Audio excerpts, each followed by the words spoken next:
Hey guys, today, welcome back to the channel. We're doing the gauge cluster swap on the Malibu, and Dad's already kind of getting started. I figured I'd make a quick video.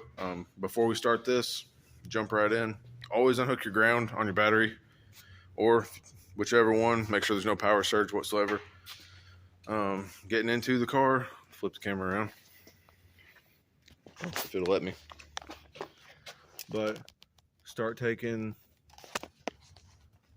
the bezel, faceplate, all that stuff loose, and we'll go from there. And this is the front side where I'm putting the other two holes into this piece on the bottom right side looking at it. But we'll start this and we'll go from there. Hey guys, we're back at Broadhopper's Backyard Projects. I'm just showing you what to remove out of the car to change it over to the round face gauges. You will have 3 screws across the top, 2 on the inside, and 4 going across the bottom. And this is all still be in the car while you're doing it. You'll remove this thing first. Then you'll come in here and remove your 3 screws holding your wipers and your headlight switch in, and you'll unplug all of this from it. Then you come in and remove the 2 screws for the gear shift indicator and remove it. Then remove all your little screws around the plexiglass. Take it off. Then you're going to remove a bunch of little black screws holding the faceplate in. Now when that comes off, you're going to have 2 screws up here on the speedometer thing. It will only pull out so far. These will both come out. You have to pull this out as far as you can and then run your finger in behind it and you'll feel a tab sticking away from you. You pull that towards you and it'll all slide off of the speedometer cable. Then it'll come off. And that's where we're at so far. Next, you'll remove 2 screws with your fuel gauge and pull it out. And on this gauge, you'll turn it over. There'll be 2 screws going in this side for hit. Pull them out. Take the little nut off of the little harness, pull it loose here, and you can pull the clock out if yours has a clock. Then there'll be bulbs in every one of these little holes. Just twist and turn, and they'll pull straight out on every one of them. And there's these 3 things here. You'll reach from the back side and squeeze them together, and they'll push through the 3 square ones. And then the little circuit board will come off. Okay, after that, we're not using this one because we had an extra. You're going to take this piece here. This is the extra one we had. And you'll see where we cut out everything. Leave your 3 main holes at the top that bolts this back in, and there'll be 2 at the bottom. The spot here where the old plug-in used to come in from the back of the dash, you'll need to cut out bigger if you're running 2 gauges here. And make sure and leave your main points here where it screws back on. There'll be 2 at the top and 4 at the bottom that will hold your new insert you're making to hold in your new gauges. Yep. And remember guys, where this car doesn't have a computer, this is what plugs into your fuse box. This is what runs everything inside your cluster. Yep. So there's not computers running all the circuit board plugs into the harness, which is right here on your gauge cluster, which is that one right there. These are the wires you'll need to cut for each of your gauges, say your turn signals, your high beams, whichever one controlled them will now be controlled through a wire because you completely deleted your circuit board for all your new mechanical gauges. And we'll stop the video here. I'm getting ready to paint this piece tan because all the cars getting redone with tan, and we'll jump back and show what we did next. Hey guys, now we're in the car. Now once you've removed these screws, like I was saying, and pulled the whole cluster out, this is your old speedometer cable. The type that he bought for his new speedometer actually screws on, so this old style won't work. Before you push it through, you'll see with a hole in the bottom with a grommet where it goes through. Check and make sure you've got no zip ties to anything. If you do, go ahead and cut them loose and then go outside the car.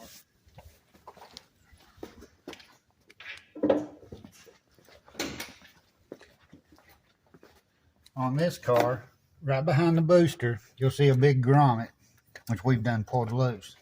This is your speedometer cable. If you follow it up, this car had cruise control, which he no longer wants to use. And this cable we're getting rid of altogether, and we're getting rid of the cruise. This is the one going inside the car on top. So you can pull it loose, and you can actually go ahead and pull it through the car. I may need to get in there and feed it. Okay, this is the one that we're no longer working, but you will need to reuse your grommet. So pull it off. And on the one that he bought, the opposite end of this cruise control, we can feed it back into the car, and this will screw directly on his new cable. If you don't have cruise or are wanting to save your cruise, you'll have to buy a cable that has this type fitting for your new speedometer.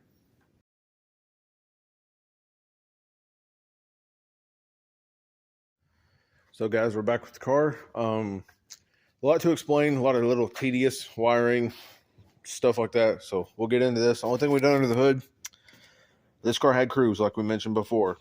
I thought I needed to buy another speedometer cable. I bought one anyway. Well, that gauge has the same bigger thread on the end as the transmission. The one that went into the cruise control and come back out for the gauge did not work, so we didn't even end up needing the new cable. So I just used the factory one on the trans already. Dad and me, we rerouted it, got it up closer next to the shifter and stuff, the way it's not coming out under the inner fender area, and it loops straight in, goes in the grommet and the firewall. As you can see, I know it's kind of hard to tell. RPM is now hooked up. The grommet is through for the speedometer, the oil pressure, and the temperature is all running through that out to here. So temperature threads in, side of your block down here. Your RPM, whenever you hook one up, second spot on your distributor, right there, that green wire. And the oil pressure, it runs into the back of the intake and a little bolt area. That's pretty much it out here. So we'll get inside the car. We painted it, the bezel part, and this is what you got now. So 2 down there, 4 at the top. So fuel pressure gauge works. RPM, it comes up to 8 and then back down to 0 once you start the car. Miles per hour, it rolls whenever you're driving. Oil pressure, it come up, done what it's supposed to do. And then volts and water pressure down to the corner. I can see them all from where I'm back further, but where I'm holding the camera, it might be hard to see because you guys will think the ignition would be in the way of the shifter. It's not. When you're leaned back in your seat where you should be, you can see it all perfectly. Move the 3 that was down here. That was these 2 and this one. The fuel gauge, I left it to the left because this car factory, the fuel gauge was all the way to the left. Some people brought that up to me on Facebook to move it to the right. Well, it was all the way on the left factory, so we'll leave it there. Everything's hooked up now.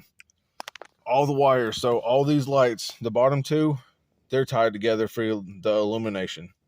All the rest of the top are tied together for the illumination as well. So you've got 2 wires touching here, 4 at the top, and then you got 4 grounds, 2 grounds at the bottom, 1 for each light.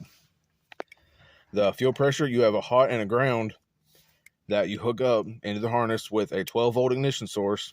The sender, it hooks to the factory wire that I showed you guys before, the pink wire. The RPM, it's got 2 bulbs in it for the illumination. It actually has 2 plugs on the back, one that runs out to the distributor, and then the other one, it hooked into a 12-volt ignition source and a ground as well. Speedometer, 2 illumination lights, mechanical speedometer at that. So it has the speedometer cable that actually threads in the back, makes the gauge work fine. Oil pressure, you got 1 bulb at the line that goes outside underneath your hood behind your intake that bolts in. The water pressure, that's your temperature one that goes on the side of the block, and the volt gauge, hot in the ground, tie it to your battery. That's all you got to do. The turn signals, I know it's hard to see, but you got 1 turn signal, the high beam in the middle, and the other one up here. So got 2 turn signals, that's green, high beam in the middle. Use the 1 for each wire for the left turn signal, the right turn signal, and the high beam. That's all in your factory harness, guys. Tie into those wires, run you some bulbs, that's good. Other than that, I'll leave a description and a picture of all these wires that was down here that I showed you guys. That was the factory plug that run the circuit board to all the factory gauges.